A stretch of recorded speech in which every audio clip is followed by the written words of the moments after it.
Welcome, dear viewers, here in our format Natural Medicine.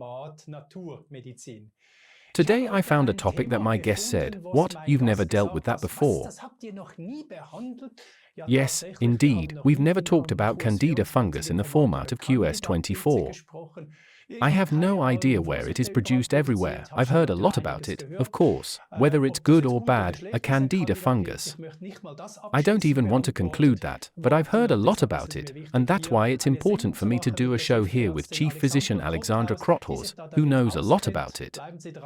Stay tuned, we'll talk about Candida fungus in a moment. Here we are again, and now I can show you my guest. This is Alexandra Kotthaus, a very warm welcome. Hello, Alexander.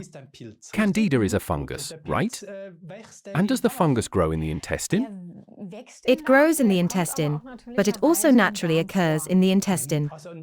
So it's not always pathological? Exactly. But can it become pathological? Yes, as the old saying goes, the dose makes the poison. Yes, okay. Yes, it can become pathological. It can already have an extreme form of expression, or it can also attack other organs. As long as it's only in the intestine, I wouldn't do that much, or not more than that. That's what I've learned. Candida indicates that something is wrong. And usually it indicates that we have a heavy metal poisoning. It has the ability to eat up the heavy metals, to store them in itself, and we actually even like it a little bit.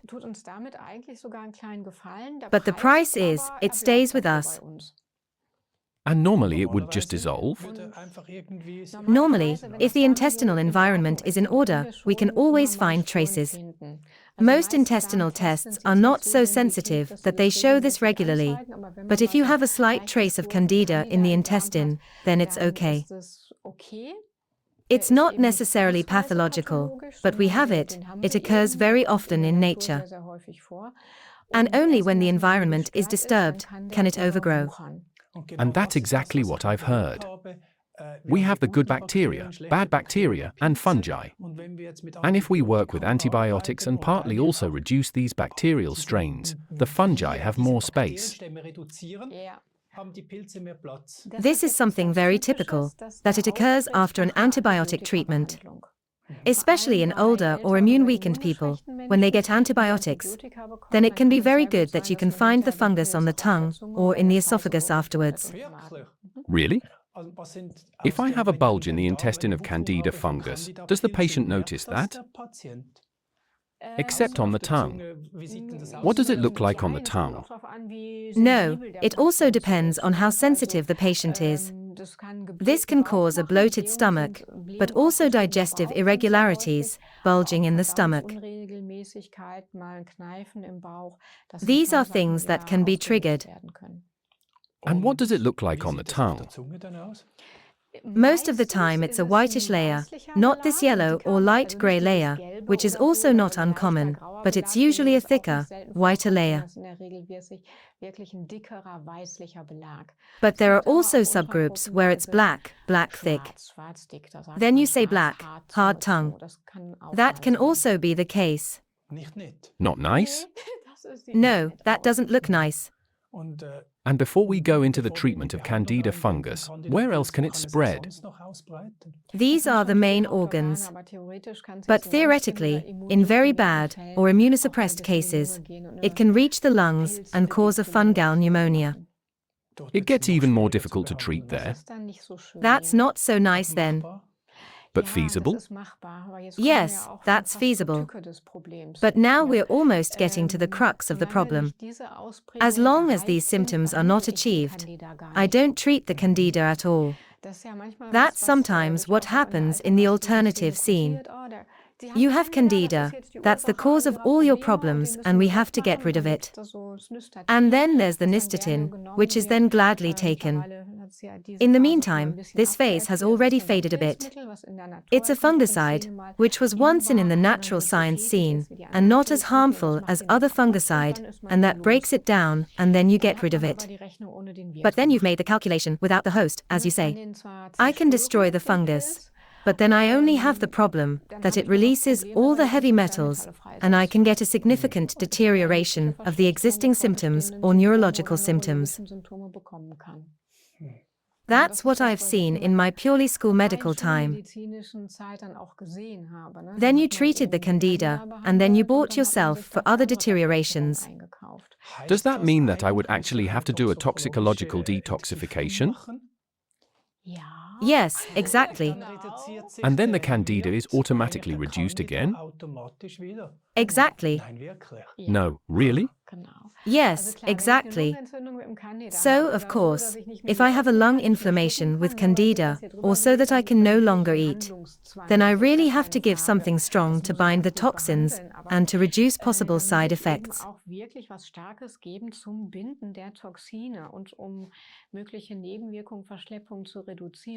But if a patient comes with any symptoms, I'm tired and I have neurological little things or a twitch or something and my health practitioner said that's the Candida fungus, then I would say, okay, good, but we don't treat it directly.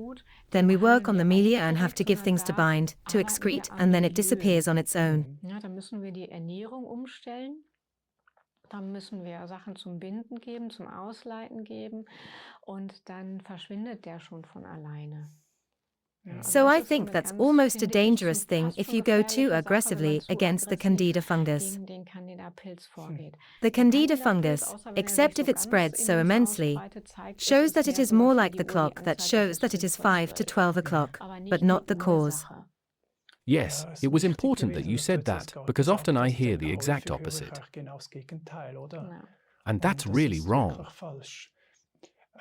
I don't know if we can talk more about Candida or in general about fungi, because for me it is still such a mystery. The fungus belong to us and to our life, and yet it seems in scientific research not to know anything about these fungi.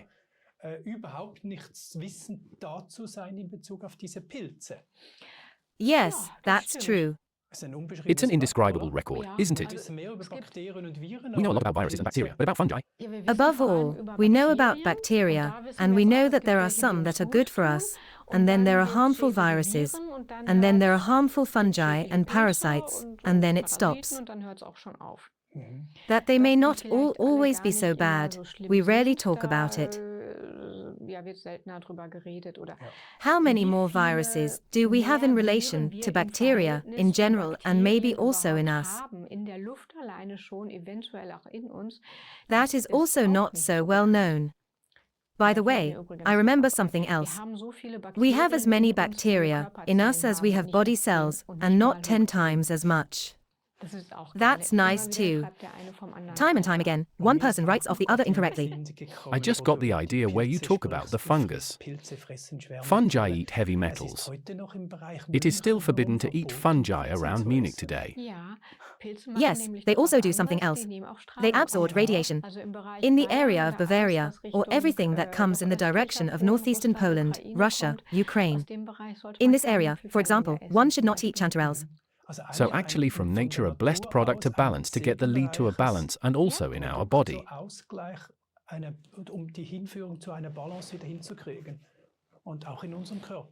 Fungi are always good, but a sign. Yes, of course there are some we don't want to have. There is also the tip of the iceberg. There are a few others. Foot fungus, for example. But that is also a milia that is no longer correct. Exactly. There are also other fungi in the lungs that can trigger severe pneumonia. But we usually come in the area of patients, get immunosuppressive drugs, HIV and so on. Otherwise, it is relatively rare that fungi do something. In the smallest amounts in our gut they can also be okay. So at least okay, if not even maybe also beneficial. So it's just if the rest is true, the bacteria are there enough, it is kept in check. Otherwise at least a harmless cohabitant and the other is now speculation. And with the viruses too. Who says that? I'll put it this way, because I don't know enough research about it. Who says that viruses are always harmful? We are full of viruses and bacteria and full of fungi. And that is given by nature. And that actually belongs to life. Exactly. It is only when we harmfully intervene in the environment. But not only in our body environment, also in the environment. Viruses also change through a changed environment. There are bacteria out there that we get in. They might also like to have fresh air or live on a healthy tree. Are there more possibilities of fungus that we can experience in the body that would now simply have a pathological effect? Yes, because we get into an area that is very rare. There are still a few things, but they are so rare. Fungus usually don't play a role in people who come to me with various symptoms. Fungi don't play a very subordinate role, except that the candidate is always ears and mouths. Ears? Ears and mouths, exactly. Here too? No, I mean proverbially. Oh, I see. But I still don't want to let go of fungi completely. There is food that gets fungus on top. Exactly. And then it always means that you have to throw away all the food.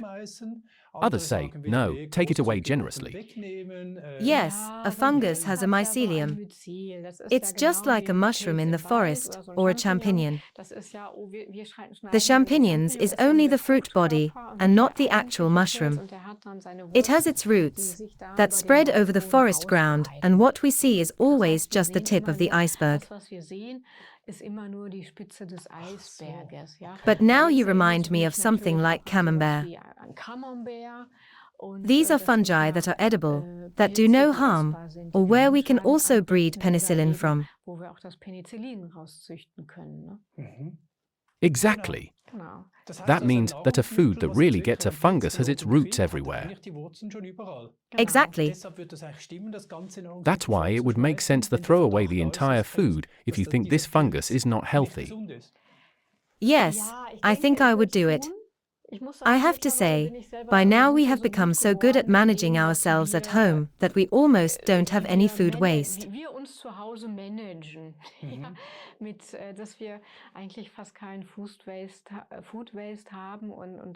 I really have to think about it now when it happened to me the last time. Yes, that's why it was so long ago. It was so long ago. I would just throw it away. You don't usually die from it if you just remove the top piece. Is it not poisonous? People did that years ago. They didn't throw away the whole bread, just because the first bread slice was moldy. Still, you have to assume that it's definitely deeper inside than you can see with the naked eye. One also put bread mold on wounds as a cure. But by now I would say that we are exposed to so much stress that I have to do what I can to avoid even more. But we are already at the limit with what our detoxification system has to do. And for that we have to have enough gastric acid. If the gastric acid is not enough, it's also a function of the gastric acid to protect us from infections. You don't have to be afraid. Or you have to add certain herbs. The poor people in the Mediterranean could add if they still had to eat something moldy.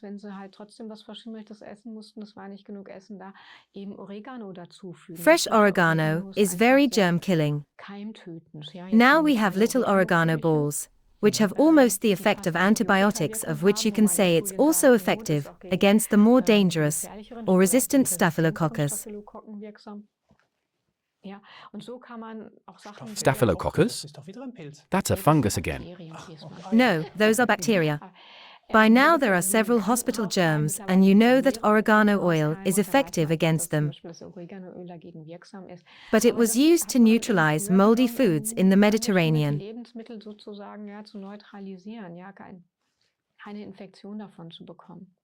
That's an important statement, that oregano has such an effect. That would be a revolution, because I wouldn't harm with oregano, and on the other hand, with antibiotics, I have the side effects. Genau. So you would have to lubricate in all the hospitals with oregano oil. But that would be a therapeutic approach. Es wäre ein Therapieansatz, das muss man It sagen, would, meine Erfahrung but ist, not dass die everyone Rezepturen tolerates schon it. auch so, dass die gut wirken, There are aber many nicht who in der react with Qualität, sensitive dieser stomach, komprimierten but in Form. many cases Also it es would gibt be auch worth a viele, die da try. ein bisschen mit empfindlichem Magen drauf reagieren, aber es wäre in vielen Fällen ein Versuch wert. Gibt But aber there are auch other andere possibilities.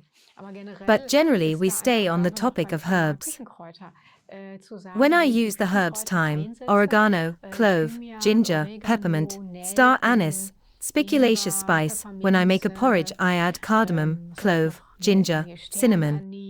Was ist denn hier? Ich habe immer Spekulatius-Gewürz, wenn ich mir morgens mal ein Porridge mache. Da ist Kardamom noch mit dabei, Nelken, Ingwer, Zimt. Ja, das Those sind are natürlich things that Sachen, are die zum often einen germ auch killing. keimtötend sind. Das One eine is more wirkt against mehr gegen bacteria, and the Bakterien, das other wirkt für against die Nieren, viruses. das andere macht einfach The die other one makes the Verdauungstrakt besser, digestive juices beruhigt better, den calms the Magen, stomach, pours out more ja, galls. schüttet mehr Galle aus. Also You da kann can man do a auch lot eine with ganze it. Menge drüber machen. If we only knew how many natural treasures are there. Ja. But our program is about fungi. I know we are full of fungi and nature is full of fungi and the forest below is full of fungi. Everything is full and I don't have any questions because I don't know any questions about fungus. Because there are hardly any topics for discussion. Ja, ist auch so. Also da We have no idea thought about these substances. We don't look that deep, and at some point we will find the delta version of the fungi and the omicron version of the fungi. If we look there, we will see things that will freeze our blood in our veins.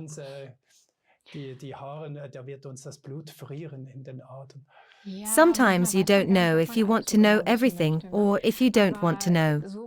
Was du sagst, genau, wir wissen es noch nicht. Was aber, denke ich, ziemlich klar ist, wenn wir für ein gutes Milieu sorgen. If we live in a species-appropriate way, and fungi on our skin have a species-appropriate nutrition, with high-quality food, then I can make an environmental regulation. And then I don't have to know if there is a poisonous fungus in there or not. Und dann muss ich gar nicht wissen, ob da jetzt ein giftiger Pilz drin ist oder nicht. Because then the system can compensate, and the potentially harmful pathogenic fungi can be destroyed. This brings a sentence to my mind. Dr. Anne-Katharina Chock, who is a bacteria expert, and she told me that a good foot environment has 50 different bacteria that live in harmony with each other on every foot. And if the environment is disturbed, the fungus can develop. That's exciting, isn't it? Yes, I know it a bit differently, or a different case. The bacteria in the gut also hold the fungus in the gut in check, and that it is simply a disturbed microcirculation, i.e. the blood circulation in the smallest vessels in the direction of the nail bed is then also disturbed where the foot fungus can develop. Fungi tend to go where tissue goes to ruin, where something is being dismantled. Like fungus can also make humus from food residues.